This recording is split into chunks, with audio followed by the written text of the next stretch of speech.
Donc on n'a pas su grand-chose tout au long de la prise d'otage sur ce site d'extraction de gaz dans le grand désert du sud algérien. Mais au moins, dès le début, on avait pu tout de suite affirmer, avant même que son chef ne s'exprime, que cette prise d'otage massive, POM en langage militaire, était l'œuvre d'un groupe d'islamistes. C'est en effet une de leurs signatures, en plus des attentats massifs depuis maintenant plus de 30 ans. La prise d'otage massive est une méthode de guerre civile, entendez, de terreur contre les civils, médiatiquement très efficace même si elle se termine souvent par la mort des preneurs d'otages et souvent aussi d'une grande partie des otages.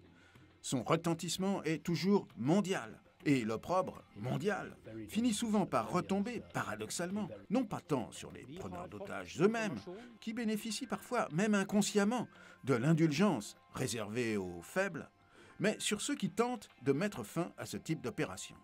Les Algériens en font l'amère expérience, une expérience qui n'est pas nouvelle pour eux du reste. Ils l'ont vécue pendant leurs longues années de guerre difficiles contre leurs islamistes.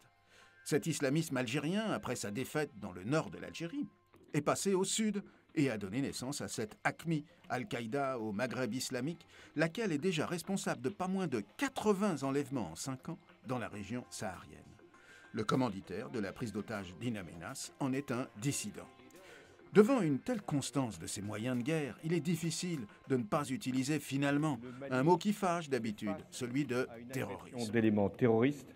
La France notamment y était réticente, toutes tendances confondues, gauche et droite. Mais depuis son entrée en guerre au Mali, le mot a fini par s'imposer à tous.